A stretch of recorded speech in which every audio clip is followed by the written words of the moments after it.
días, qué gustazo saludarlos en esta nueva emisión de Palabra de Vida. Como cada mes, en esta ocasión les recomendaremos un excelente libro. En esta ocasión les voy a recomendar Un buen morir, encontrando sentido al proceso de la muerte, de Daniel Béjar, editado en Promexa, aquí en México. Vamos a platicar acerca de cuáles son los derechos del enfermo, en qué consiste el proceso de la muerte desde la perspectiva de la Iglesia Católica. Bienvenidas y bienvenidos. Comenzamos. Señor, ¿a quién iremos? Solo tú tienes palabra de vida. Muchísimas gracias por darnos la oportunidad de compartir la fe, de compartir la amistad con usted. Palabra de Vida es una producción de la Iglesia Católica en Hermosillo, Sonora. Por eso todo lo que usted piensa, sus preguntas, sus comentarios y sugerencias son lo más importante para nosotros. Le doy nuestras formas de comunicación.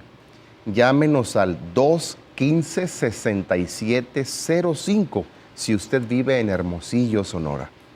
Si nos ve fuera de esta ciudad, en cualquier lugar de la República Mexicana, tiene que marcar 01662-215-6705. Si nos ve en los Estados Unidos de Norteamérica o en Canadá, usted debe marcar 011-52-662-215-6705.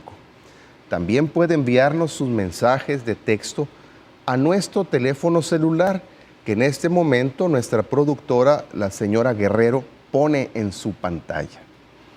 Ojalá que este programa sea de muchísima utilidad, porque cuando hablamos de la muerte, casi damos la espalda a este tema que nos parece aterrador. Sin embargo, hablar de la vida implica inevitablemente tocar el tema de la muerte. Desafortunadamente, los hombres y mujeres de este tiempo vivimos de espaldas a la muerte. Lo vemos como un acontecimiento que puede sucederle a cualquiera, menos a nosotros. Más aún, cuando se habla de la muerte se piensa en los más viejos, siendo que las estadísticas nos dicen que en los últimos años son muchísimas las personas jóvenes, incluso infantes, que experimentan la muerte igual que cualquier otro ser humano. La medicina, la tecnología médica y la ciencia en general han avanzado tanto que se nos ha hecho pensar que no vamos a morir y que si se trata de morir puede sucederle a la abuela, al hermano muy viejo, al vecino o al amigo, al desconocido que vemos en la televisión de otros países, pero no a nosotros. Sin embargo, la muerte es algo tan natural en la vida del ser humano y para ello quisiera iniciar nuestro programa recordándoles aquel texto que la Sagrada Escritura nos presenta en el libro del Génesis.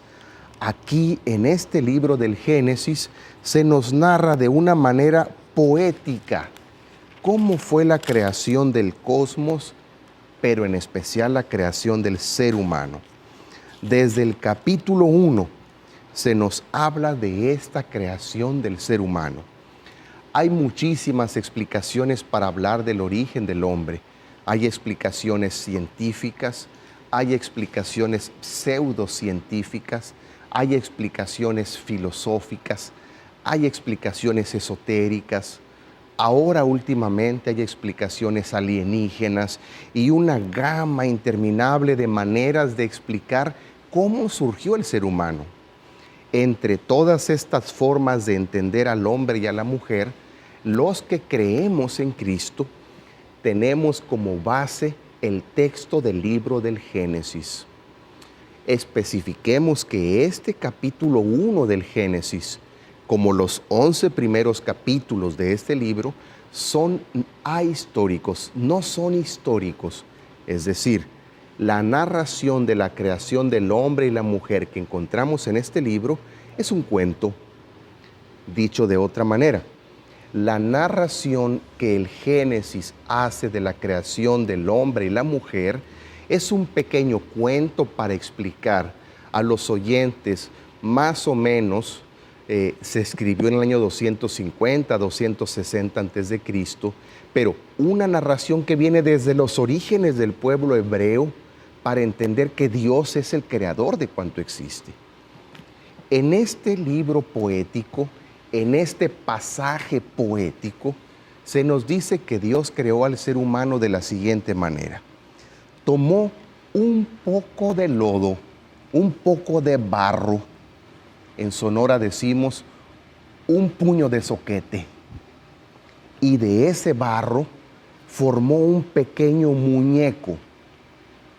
¿Qué simboliza en este cuento poético que Dios haya creado al ser humano de lodo, de zoquete, de barro de la tierra? El término que usa el texto hebreo es tierra fértil. Significa que el ser humano comparte todos los elementos con el cosmos natural. Es decir, al ser hecho de tierra, comparte su misma constitución física con todos los otros seres de la creación, desde las estrellas hasta las piedras, los animales, el reino vegetal, etc. El cuerpo humano está hecho de agua, de fósforo, de manganeso, de potasio, de hierro, etc. Igual que cualquier otro ser de la creación.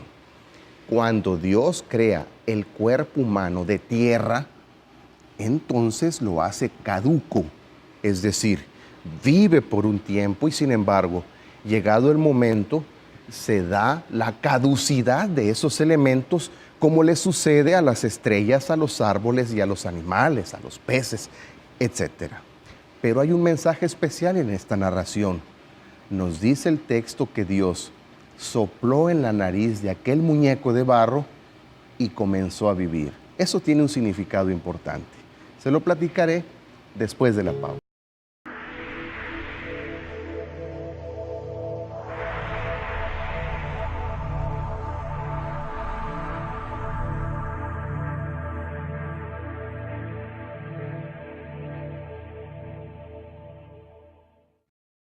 Muchísimas gracias por continuar en Palabra de Vida, una producción de la Iglesia Católica en Hermosillo, Sonora.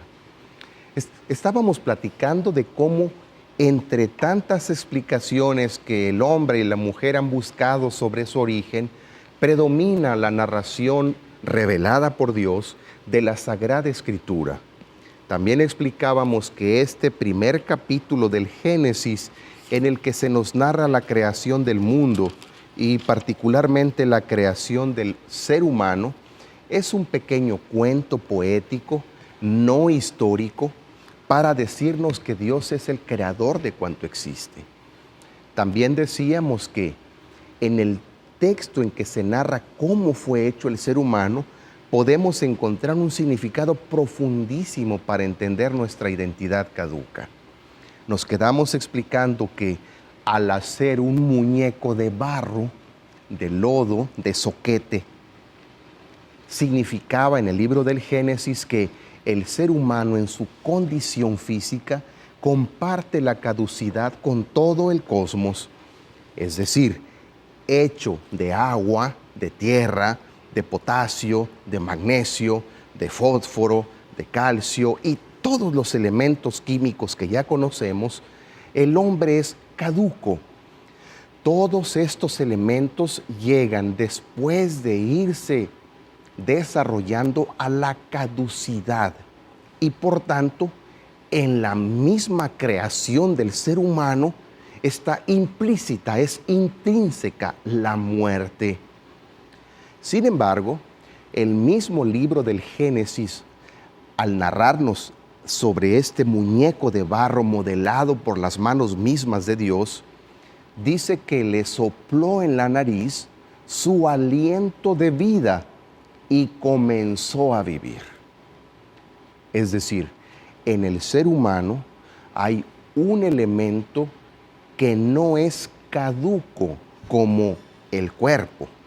Es a lo que a lo largo de los años se le ha venido llamando de distintas maneras alma, espíritu, hoy dicen psique, esa parte espiritual del ser humano que se escapa de la caducidad, unidas íntimamente, ese cuerpo caduco y esa alma espiritual inmortal hacen a la persona y son inseparables.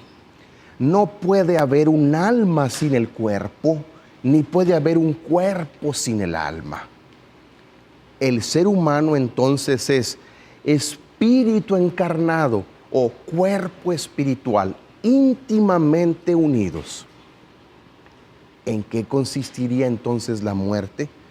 Consistiría en el proceso natural.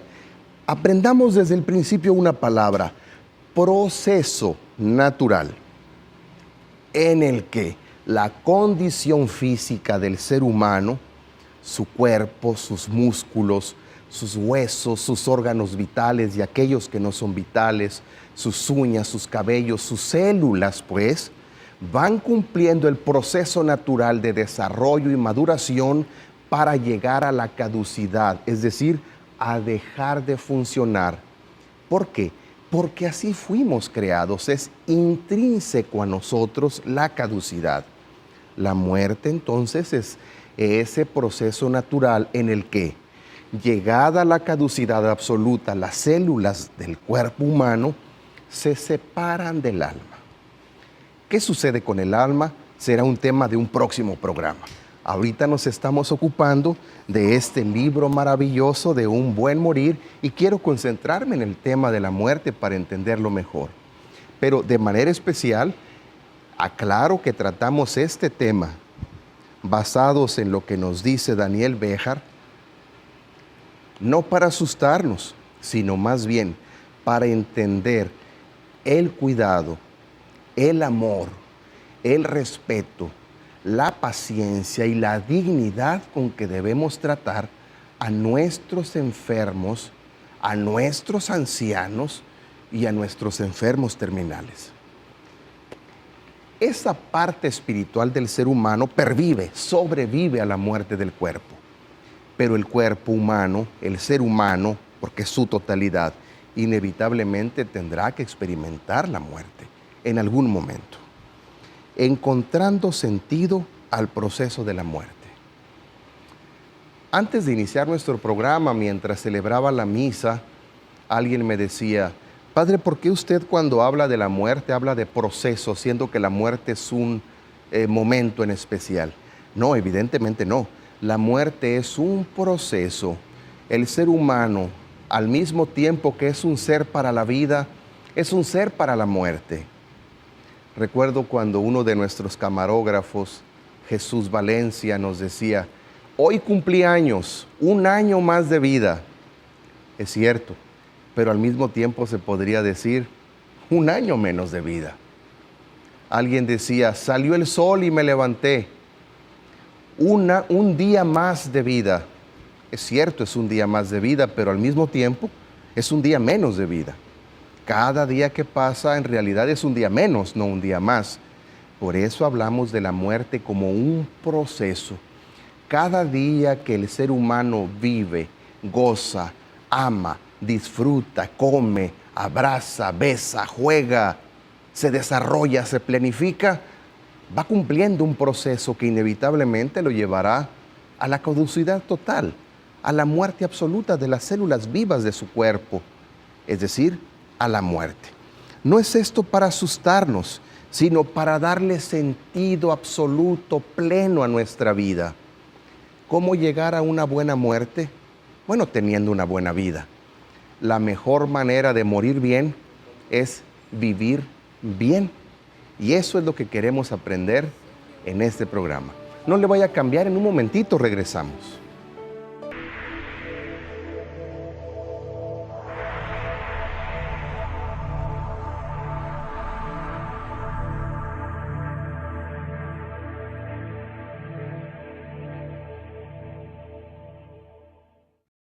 Qué bueno que continúa con nosotros en Palabra de Vida. Recuerde que el 215-6705 está a su total disposición. lo mismo que nuestro número celular que aparece en su pantalla, que con mucho gusto nos pone la señora Guerrero, nuestra productora. Quiero comenzar ya con la lectura de este libro maravilloso que les he estado recomendando en esta ocasión, Un buen morir, encontrando sentido al proceso de la muerte. Y quiero iniciar, fíjese qué curioso, con el capítulo 20 de este libro, que es tan fácil de leer que cada capítulo tendrá a lo más 3 páginas. Al final de cuentas son puras definiciones y conceptos muy comprensibles. Si usted es tanatólogo o tanatóloga, si usted trabaja con ancianos, con enfermos terminales, si es médico o enfermera o enfermero, o tiene algún familiar anciano, algún familiar enfermo, sería excelente darse la oportunidad de leer este libro, que más de hablar de la muerte, habla del bien vivir y de la calidad de vida que merecen nuestros enfermos. Este capítulo se intitula El proceso de morir. Me llamó tanto la atención porque siempre he entendido la muerte como un proceso. Como se lo decía ahorita, la muerte, aun cuando fuere una muerte espontánea, natural, en un accidente, es un proceso largo, porque la vida entera del hombre y de la mujer son un proceso hacia la muerte. Me ha tocado escuchar muchas oraciones en nuestras parroquias, oraciones por el buen morir. Por ejemplo, hay una devoción muy bonita, muy extendida a nuestro Padre, el Señor San José, el esposo de la Virgen María, que se le invoca como el que nos da un buen morir. Y siempre se pide, danos un buen morir. Bueno, la muerte es un proceso y un buen morir se logra con un buen vivir. Una persona que vivió bien, que amó, que sirvió, que se sintió amada o se dejó amar, que fue productiva, que se realizó, que jugó, se divirtió, rió, bebió, comió, muere bien. Nos dice este autor, tanto en la agonía como en la muerte súbita, es decir, aunque el proceso previo a la muerte, la agonía, que hay agonías que duran años, como en una muerte súbita, por ejemplo, un infarto al encéfalo o al miocardio que provoca una muerte que solemos llamar repentina, un accidente, etc. La muerte es progresiva, se muere progresivamente. Si fuéramos así de radicales para entender este término, podríamos decir que en tanto estamos viendo este programa, al mismo tiempo que estamos viviendo, estamos muriendo. Es decir, cada minuto de la vida es un vivir para morir. Como les decía hace un momento, cada día que pasa, al mismo tiempo que es un día más, es un día menos, porque es un día que jamás se logrará recuperar. Por tanto, si yo en este momento de la transmisión sufriera un infarto al encéfalo y ¡pum!, cayera muerto aquí, no es que morí de repente. Mis 40 y tantos años de vida fueron el proceso para este momento. De allí que la muerte debe entenderse como un proceso, es decir, por grados y por partes. Mire qué interesante es esto. Yo escuchaba en días pasados acerca de la seguridad nacional aquí en México y escuchaba aquella frase tan popular en nuestra patria, desafortunadamente. En estos días pasados, decía la conductora del noticiero de este canal, curiosamente, perdieron en Michoacán la vida 43 personas. Y automáticamente sabíamos que habían muerto a balazos a manos del crimen organizado. Pero fíjese que la vida no solo se pierde por un balazo, la vida no solo se pierde por un tiro, la vida no solo se pierde por un infarto al miocardio, la vida no solo se pierde por un accidente automovilístico, la vida se pierde cuando no se ama, la vida se pierde cuando se vive aburrido, la vida se pierde cuando no se tiene la capacidad de disfrutar de los hijos, de los padres, de los amigos. La vida se pierde cuando en vez de amar se odia, cuando en vez de hablar con la verdad se dice la mentira.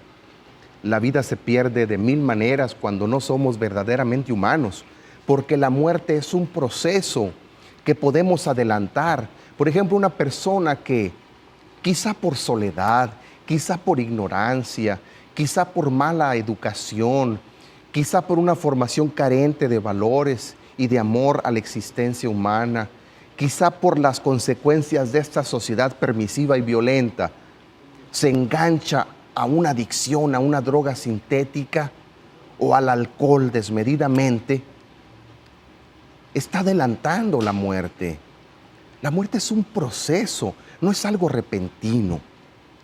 Vivimos y al mismo tiempo morimos. En consecuencia, la muerte no es un estado, es un proceso. Para morir en paz, nos dice este autor, debemos comprender qué o quién muere. El que muere es una persona con una historia, con una personalidad, con una familia, con una dirección, con un número telefónico. Para poder entender a quien muere, hay que conocer todo su proceso vital. El cuerpo es un conjunto de elementos en constante cambio y la mente una sucesión de pensamientos. Sí, nada es estático, por eso la muerte es proceso. Los órganos vitales que yo tengo en este momento y todos los demás órganos vivos de mi cuerpo ya no son iguales a los que fueron cuando tenía 10 años. Estoy en proceso de plenitud y la plenitud se consigue con la muerte. De eso vamos a platicar después de la pausa, no le vaya a cambiar.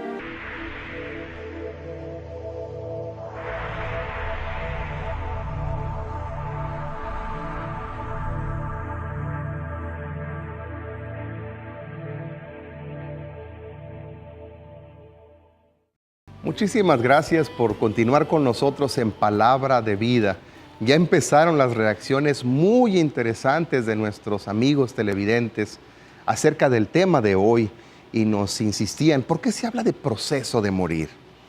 Ya lo explicábamos, recuerde que el ser humano, los órganos vitales del ser humano y todos los demás órganos, cada célula del cuerpo humano está en un proceso cambio, en una constante evolución para mejorar la vida de acuerdo a las circunstancias de cada etapa. Yo decía que mis células de este momento no son las mismas que yo tenía cuando contaba con 8 años de edad. Mis órganos vitales, por ejemplo, mi estómago o mi corazón o mi páncreas, a mis 43 años de edad, pues no funcionan igual que como funcionaban hace 15 años. Y cuando yo tenga, si Dios quiere, 90 años, bueno, mis órganos vitales no funcionarán de la misma manera. Ahorita tengo muy buena vista, pero quizá dentro de 15 años, pues yo no tenga tan buena vista. En ese sentido, en ese proceso constante de crecimiento hacia la plenitud, lo cual desgasta las células del cuerpo humano, hay un constante proceso de muerte. Todo, dicen nuestros viejos, por servir se acaba. Es decir, el mismo hecho de alcanzar la plenitud humana, de llegar a la felicidad humana, de llegar a tener los suficientes conocimientos, ya sea adquiridos por estudio en la universidad o por la experiencia de la vida, pues también va gastando nuestras neuronas. Nuestros viejos tienen gran capacidad para la memoria a corto plazo, pero muy mala capacidad para la memoria a largo plazo, pero muy mala capacidad para la memoria a corto plazo, etc. Por el contrario, un niño tiene grandísima capacidad para recordar y memorizar, no así un viejo. Es decir, todo el proceso humano de desarrollo, de evolución, para que llegue a ser quien debe ser, es un proceso. En ese sentido, la muerte no es instantánea, no es el momento preciso en que se deja de respirar o de latir el corazón o de funcionar el encéfalo. La muerte es todo el proceso de vida que vivió la persona y como tal hay que comprenderlo. Esto nos ayudaría mucho a entender que la muerte no es una desgracia, sino intrínseca a nuestra vida humana. Me ha tocado asistir a misas o rituales exequiales en los que se escuchan frases como estas: qué injusto es Dios, qué injusta es la vida. ¿Por qué en el momento más importante de su vida? ¿Por qué si era una mujer que durante sus 89 años de vida se dedicó a amar, a servir, a entregarse a los demás, ahora tiene que morir? Precisamente por eso. Una persona que se dedicó a servir, que se dedicó a dar su tiempo, sus energías, sus músculos, su sabiduría, sus palabras a los demás, de tanto amar, también se llega a morir. Es decir, la muerte es un proceso lento. Hay un morir cotidiano, nos dice Daniel Béjar, un morir cotidiano que consta de muertes pequeñas y diarias.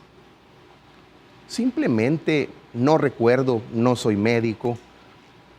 Me ha tocado leer que cambiamos de piel tantas veces en la vida.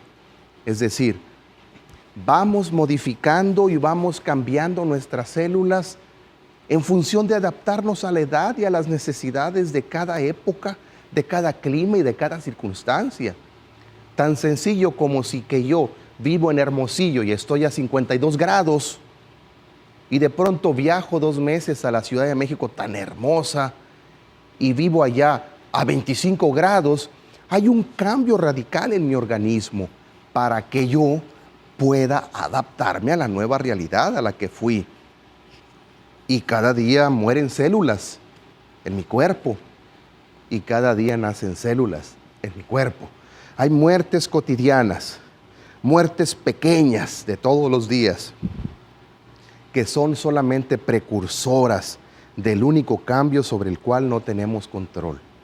Es decir, en estas muertes cotidianas tenemos control, pero llega un día en que se da un cambio radical en el que ya no tenemos control, que es la muerte definitiva. Y hay que estar conscientes de ello. No se me olvida una mujer que le reprochaba a Dios por qué había muerto su madre. Y era un enojo terrible. Ella había castigado a Dios y había decidido no volver al templo. Y decía, yo no vuelvo a misa, y yo no vuelvo a rezar, y yo no me vuelvo a persignar. ¿Qué ocurrencias que tome la Biblia? ¿Por qué Dios permitió que muriera mi madre? Me buscó y le agradezco la confianza en una ocasión en la oficina parroquial para platicar. Y me decía, ¿por qué, padre, mi madre? ¿Por qué? Yo entiendo, porque es una de las etapas del duelo, la ira, la negación. Y le decía, a ver, ¿qué edad tenía tu madre? Me dice, padre, mi madre ya iba a cumplir 87 años. No parecería lógico que una persona de 87 años ya esté terminando la plenitud de su vida. Yo creo que es normal. Vivimos de espaldas a la muerte. Le voy a enunciar porque Ángel ya me está diciendo que tengo que ir a corte. Los tipos de muerte que nos describe este autor: la muerte aparente o relativa, la muerte clínica, la muerte absoluta y la muerte total. ¿Quieres saber a qué se refiere? Se lo platico después de la pausa.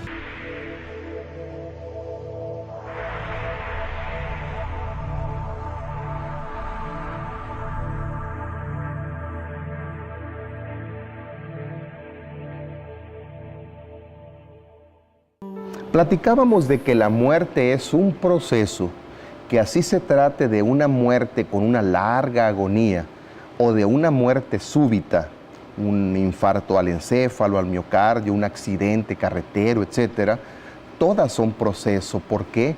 Porque el ser humano vive en un proceso permanente de plenitud y esa plenitud conlleva el desgaste de sus funciones biológicas que le conducen a la muerte absoluta, la muerte del más acá, es decir, la muerte que termina en cadáver.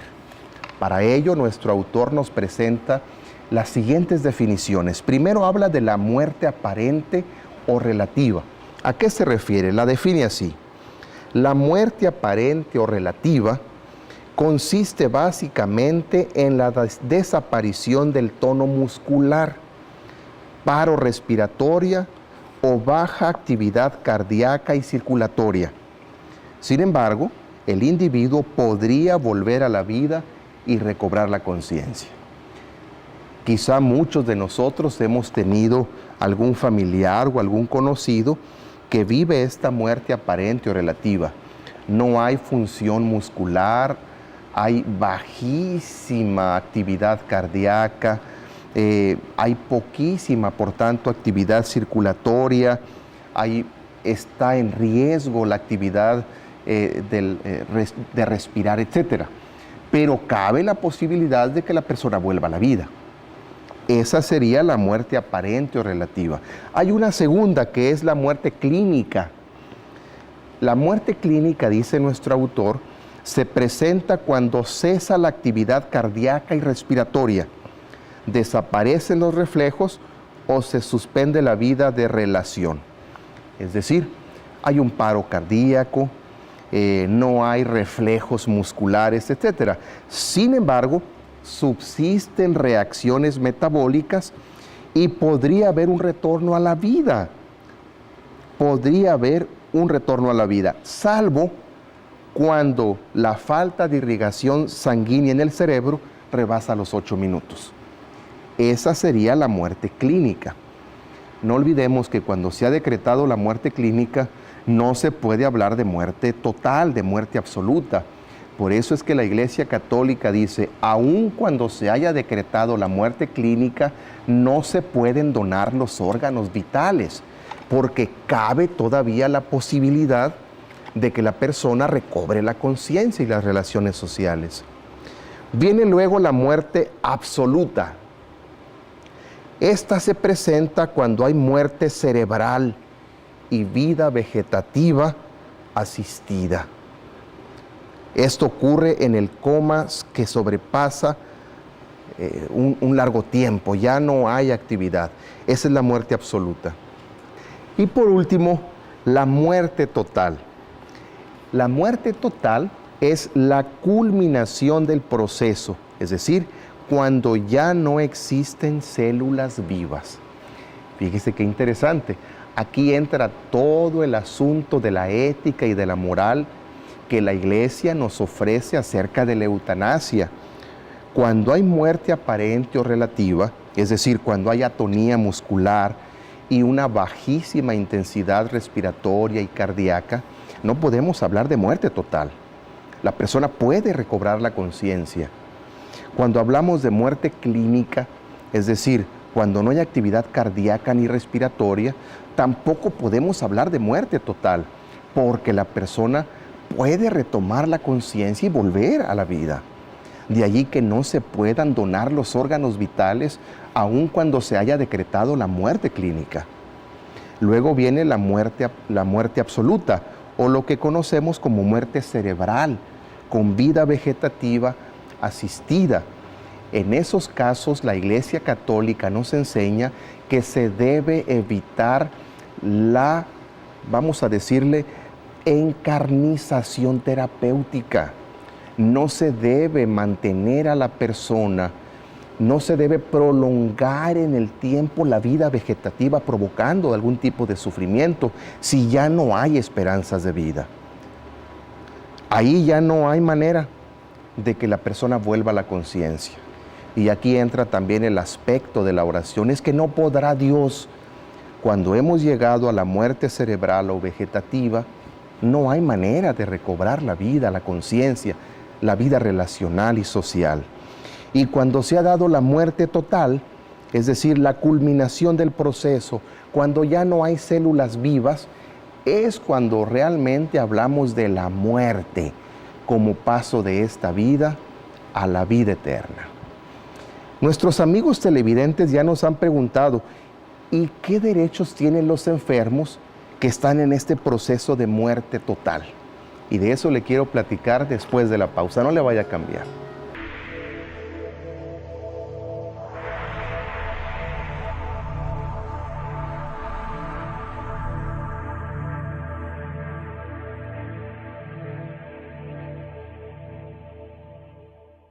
Muchísimas gracias por continuar con nosotros en Palabra de Vida.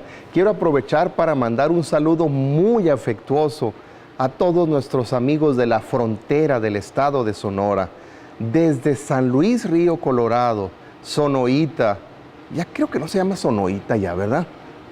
No me acuerdo el nombre, creo que Benito Juárez. También un saludo muy afectuoso a nuestros amigos de Nogales, Sonora, a nuestros amigos de Naco, de Agua Prieta. Muchas gracias por estar sintonizándonos. Nos quedábamos con la pregunta de nuestros televidentes: ¿cuáles son los derechos del enfermo? Es decir, si una persona ya está en este proceso de llegar a la muerte total, ¿qué derechos tiene? Y se los voy a enumerar según nuestro autor. Primero, digamos que el enfermo moribundo tiene derechos. No por estar ya con poca conciencia, no por no poderse valer de sí misma o de sí mismo, carece de derechos, tiene derechos. Y se los enumero según la Comisión Episcopal Mexicana, basada en las declaraciones de la Organización Mundial de la Salud. Primero, el enfermo moribundo, para tener una muerte auténticamente digna, incluye el derecho a no sufrir inútilmente. Fíjese bien, el enfermo moribundo o el anciano tiene derecho a no sufrir inútilmente, es decir, a que no se le encarnice terapéuticamente. Si el cuerpo médico ha definido que no hay un remedio certero para curar la enfermedad, debe optarse por dar calidad de vida, pero no encarnizarse con el enfermo. Muchas veces las hijas y los hijos dicen: es que debemos hacer hasta la última lucha. Sí, siempre y cuando el enfermo no sufra inútilmente. Si no hay manera de curarse, no tiene sentido aplicar tratamientos. Segundo derecho, el derecho a que se respete la libertad de su conciencia. Es decir, el enfermo tiene derecho a seguir con sus creencias y a tomar decisiones. Por ejemplo, resulta que aquella mujer anciana toda su vida fue católica y ahora sus hijos se convirtieron a una iglesia evangélica, y resulta que la mujer está pidiendo: necesito ver al sacerdote para confesarme y recibir la comunión. Y sus hijas y sus hijos dicen: mamá, esos son idólatras, esos son falsos profetas, olvídate que te traiga un cura. No, señores, está estipulado como un derecho por la Organización de las Naciones Unidas como universal para que el enfermo goce de libertad de conciencia. Te voy a traer un pastor, mamá. No puede obligar a su madre. Se debe respetar la conciencia del enfermo, sea esta cual fuere.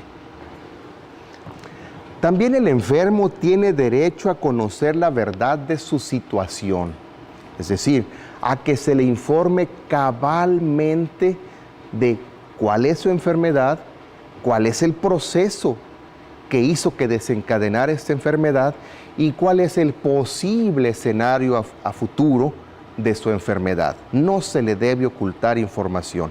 Evidentemente ahí entra la prudencia del médico, del equipo de enfermeros, y por qué no se puede pedir la ayuda de un tanatólogo, de un geriatra, de un psicólogo o de algún sacerdote o director espiritual. También el enfermo tiene derecho a decidir sobre sí mismo y sobre las intervenciones a que se haya de someter. Es decir, el enfermo puede preguntar: disculpe, doctor, ¿qué es la medicina que me va a aplicar? ¿En qué me va a ayudar? ¿Y qué efectos secundarios tendrá en mí? ¿Qué tanto me garantiza mi bienestar? Y puede decidir el enfermo. Mamá, tú no digas nada, te lo van a poner y punto. Me tocó escuchar en el hospital del IMSS hace unos días. No debe ser así. Si el enfermo está consciente, él tiene derecho a decidir. También tiene derecho a recibir asistencia espiritual, la que el enfermo quiera. Es que yo me convertí al budismo y ahora mi madre tiene que recibir a un budista. No, su madre tiene derecho, por ser humana, a recibir la atención espiritual que ella quiera. Y esto es un acto de caridad. Si usted de veras ama a Dios, será tolerante para respetar las creencias de su enfermo moribundo, de su anciano. El enfermo también tiene derecho a rechazar o interrumpir la aplicación de los remedios medicinales. Es decir, si el enfermo está consciente, tiene derecho a decir, no quiero más quimioterapia, no quiero más antibióticos, pero mamá, pero papá, date cuenta que eso y lo otro es su vida. Y el enfermo tiene derecho a decidir que se interrumpa la aplicación de esos remedios si está sufriendo demasiado y si no le garantizan. Por eso el enfermo debe tener también, y se anota como un derecho, la capacidad y la posibilidad de mantener un diálogo confiado con los médicos, con los familiares, con los amigos y todos los que trabajan. Además de que tiene derecho a pedir una segunda opinión. No, mamá, olvídate de que te traiga otro doctor. Este es mi doctor de confianza. Pero no es el de su mamá, no es el de su papá, no es el de su hermano. Él tiene derecho a pedir una opinión distinta. También, en la inminencia de la muerte, el enfermo tiene derecho a rechazar el tratamiento obstinado que solo le va a prolongar la vida precariamente y que no le va a curar. Tiene todo el derecho. Como ve, debemos tener un acto de absoluta caridad con nuestros viejos y con nuestros enfermos. Ya Ángel me hace señas de que tengo que ir a pausa comercial. No le vaya a cambiar, en un momentito regresamos.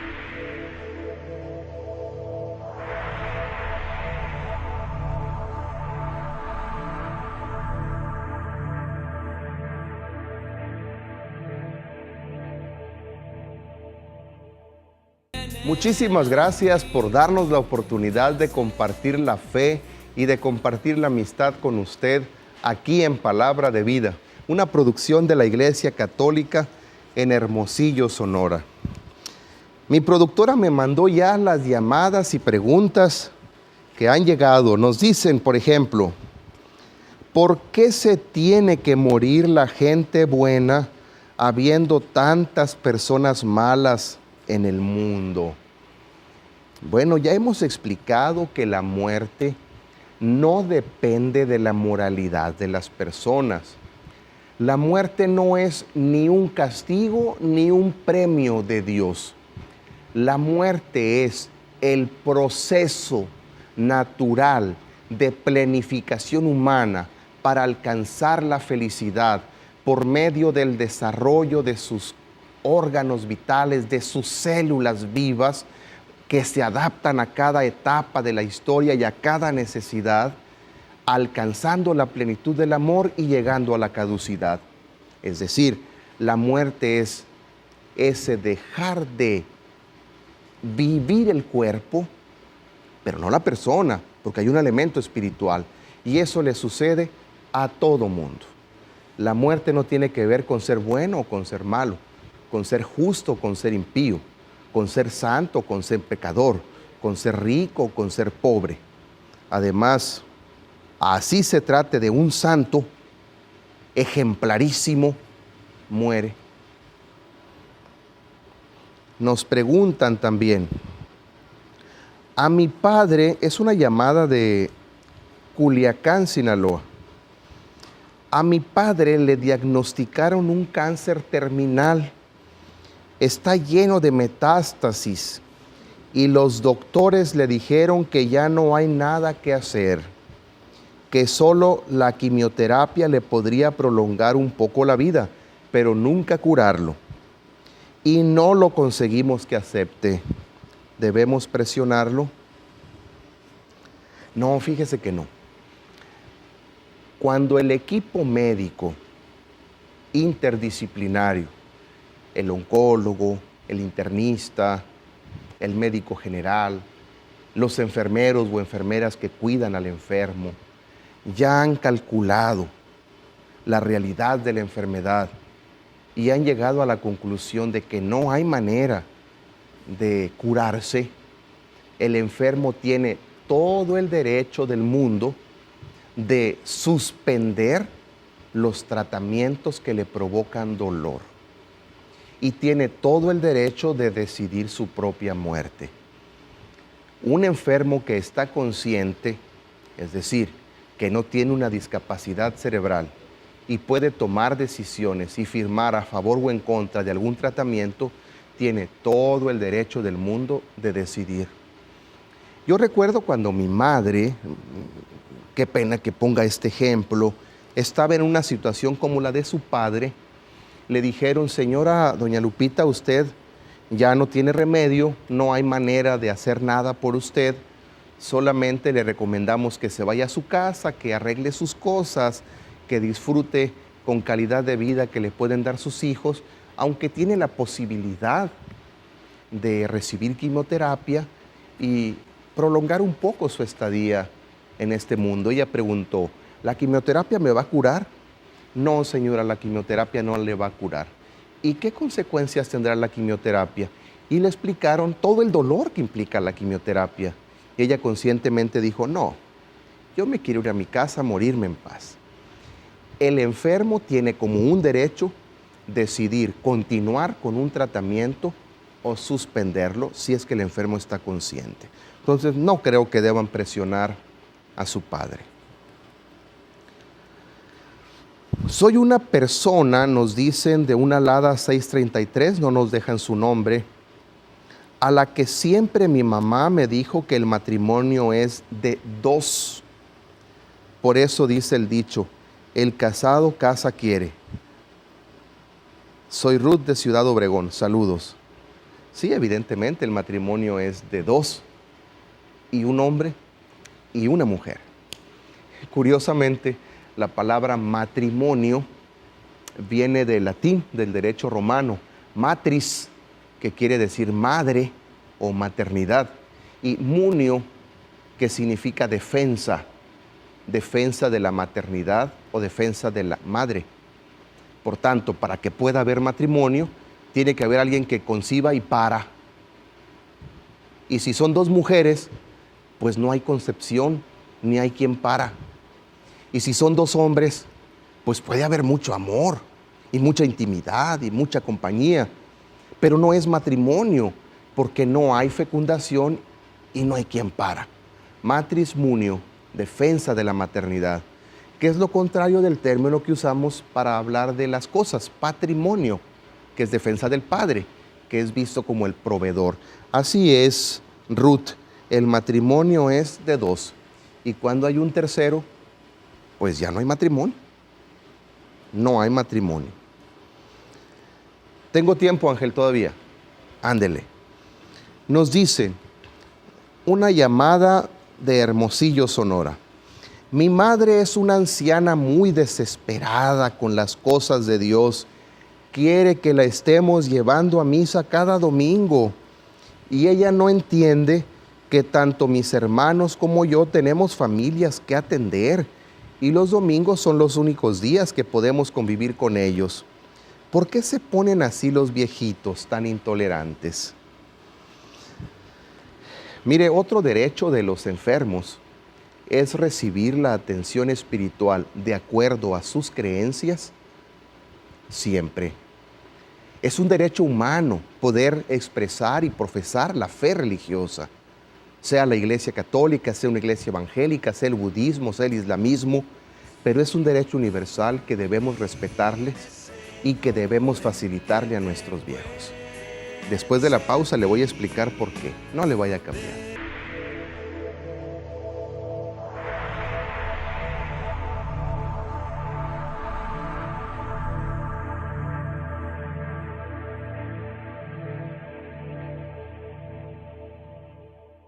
Muchísimas gracias por continuar en Palabra de Vida. Recuerde que el 215-6705 sigue a su total disposición. Voy a continuar con las preguntas que nos manda nuestra productora, la señora Guerrero. Nos quedábamos con el caso de esta mujer anciana que le pide a sus hijos que la lleven a misa el domingo y uno de ellos, me imagino que es un hombre, dice que los viejitos son muy intolerantes, que se ponen muy necios Yo le explicaba que es un derecho no solamente cristiano, sino un derecho humano, consignado entre los derechos universales, incluso de la Organización de las Naciones Unidas, facilitarle a los adultos mayores y a los enfermos la profesión y la expresión de sus prácticas religiosas, sean estas cual fueren.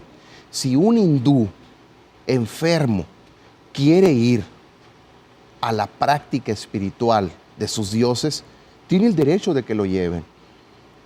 Y si un islámico enfermo, anciano, quiere ir a la mezquita, tiene derecho a que lo lleven. Que se ponen muy intolerantes los viejitos. Mire, nada más acuérdese lo que su madre hizo por usted. Cuando usted estaba chiquito y tenía ganas de ir al parque, su madre lo llevaba. Es que mi madre se ha vuelto que no se quiere bañar. Acuérdese que cuando usted estaba niño tampoco se quería bañar y su mamá lo correteaba para que se bañara. Es que, ¿cómo es posible? Ahora hasta tenemos que andarle cambiando la ropa. No se le olvide que casi hasta los 4 años su madre le cambió de pañal y lo limpió. Y en sus tiempos no había desechables, había zapetas que se lavaban en el lavadero. Es que mi madre ahora o mi papá, qué barbaridad, lo quiero rasurar y no se deje, es muy cochino, no lava los platos. ¿Se acuerda cuánto le rogaban a usted que al menos recogiera el plato de la mesa y lo pusiera sobre el lavatrastes? Yo creo que tenemos que hacer un acto de caridad. 1 hora que le dedique a su madre para cumplirle ese deseo de ir a misa el domingo, en vez de estorbarle la convivencia de su familia, le va a ayudar. ¿Por qué? Porque así usted le va a enseñar a sus hijos que el amor a veces implica el sacrificio del tiempo y del descanso. Y no hay mayor amor que servir a los que tienen menos posibilidades que nosotros, entre ellos nuestros ancianos, nuestros enfermos terminales, nuestras hermanas y hermanas que tienen algún síndrome, o aquellos hermanos y hermanas que por cualquier razón religiosa, sexual, de raza o preferencia política son discriminados. Nos dicen felicidades por su programa y un saludo para el Michu de Ures, Sonora, de parte de Willy y sus nietos de Hermosillo. Michu de Ures, Sonora. Saludos para usted y bueno, para todos nuestros amigos de Ures y también de Mazocahui, ya que andamos por esos rumbos, a Guadalupe de Ures también, por supuesto. Desde Santa Rosalía, Baja California. No es nuestra Rosalía la productora, que también es santa. Desde Santa Rosalía, la señora Josefina Álvarez pide oración por su familia y salud para todos. Saludos a Baja California Norte. Norte, ¿verdad, Santa Rosalía? Saludos a Baja California y ya sabe, Josefina, cuente con nuestras oraciones, por supuesto. De Ciudad Obregón nos dicen, soy Lupita, ¿qué se ocupa para anular un matrimonio? Hace 5 años que nos separamos. Lupita, los matrimonios no se anulan. Lo que se hace en el tribunal eclesiástico de su diócesis es presentar su caso, se hace una profunda investigación para que el juez del tribunal diocesano y los otros jueces, junto con usted y su cónyuge y un especialista, quizá en psicología, quizá algún médico, como fuera el caso, cada caso es distinto, analizándolo, lleguen a la conclusión de que existió realmente libertad en el consentimiento matrimonial y por tanto hay matrimonio, o por alguna de las causas de impedimento que presenta el Código de Derecho Canónico, aun cuando hubiere habido misa, no hubo consentimiento libre y por tanto no hubo matrimonio. No es que yo voy a anular mi matrimonio, no. Yo voy a presentar mi caso para que después de un proceso de investigación el tribunal eclesiástico decida si me da un acta donde se afirma que nunca existió matrimonio y me permita contraer nuevas nupcias. El tribunal eclesiástico de Ciudad Obregón se encuentra en la catedral. Se pone frente a la catedral. A su lado izquierdo encontrará un edificio de cemento de 3 pisos donde están todas las oficinas del obispado.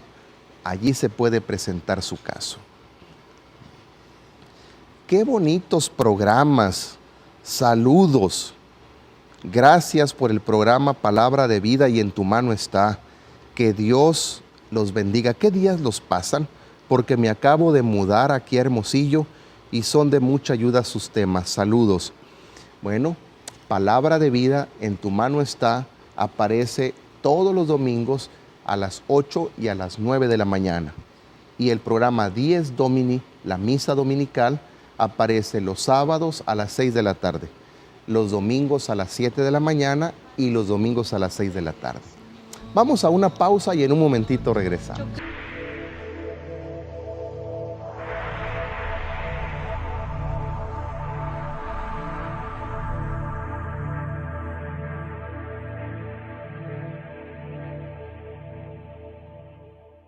Pues este libro que le he estado recomendando tanto, lo puede usted encontrar en la librería Palabra de Vida. La librería Palabra de Vida se localiza en la Catedral Metropolitana de Hermosillo. Alguien que se acaba de mudar a nuestra ciudad nos preguntaba, ¿dónde está la catedral? Mire, se va usted por el Boulevard Rosales y gira a su izquierda en el Boulevard Hidalgo. Inmediatamente verá las torres tan hermosas de nuestra Catedral Metropolitana. Se para frente a la catedral y a su lado izquierdo suba las escaleras hasta el 3er piso y allí Georgina, Anita o Mari le podrán atender con mucho gusto. Le agradezco tantísimo que nos haya acompañado en esta ocasión. Usted sabe que Dios le ama profundamente. Que Él le bendiga y nos vemos la próxima vez. Hasta luego.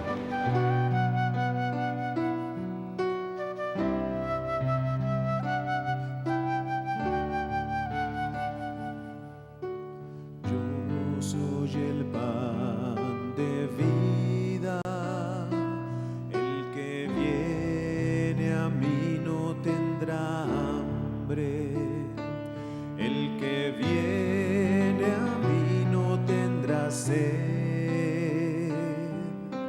Nadie viene a mí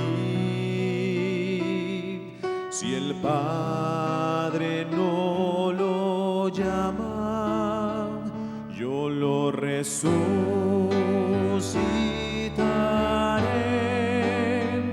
yo lo resucitaré,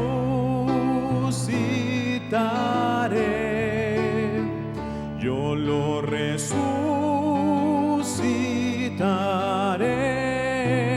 En el día final, el pan que yo les daré es mi cuerpo, vida del mundo. El que coma de mi carne tendrá vida eterna, tendrá vida eterna. Yo lo resucitaré,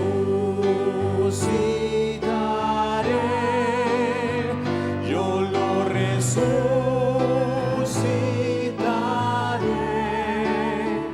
yo lo resucitaré. En el día final. Mientras tú no comas el cuerpo del Hijo del Hombre,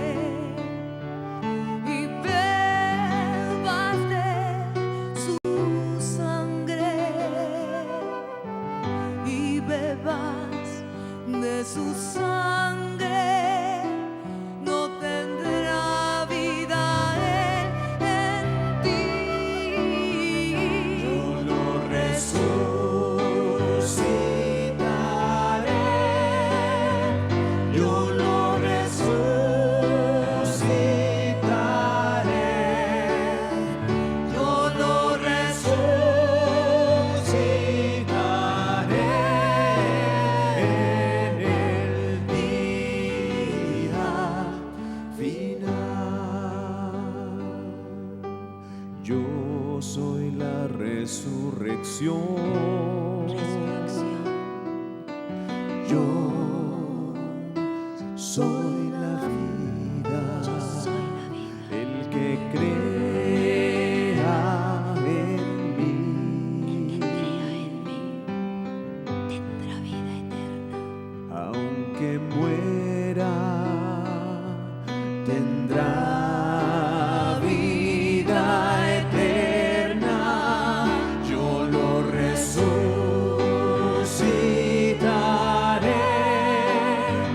yo lo resucitaré,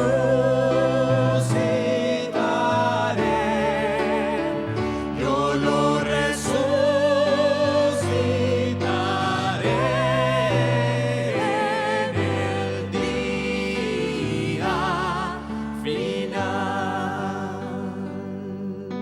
Sí, Señor, yo creo que tú eres el Cristo, el Hijo de Dios,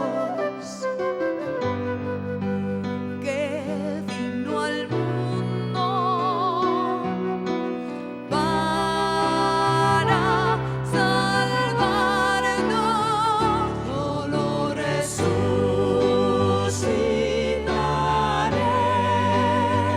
yo lo resucitaré,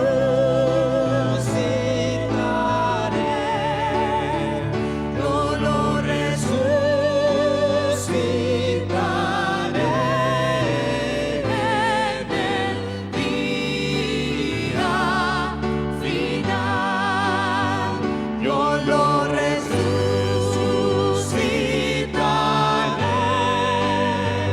yo lo resucitaré,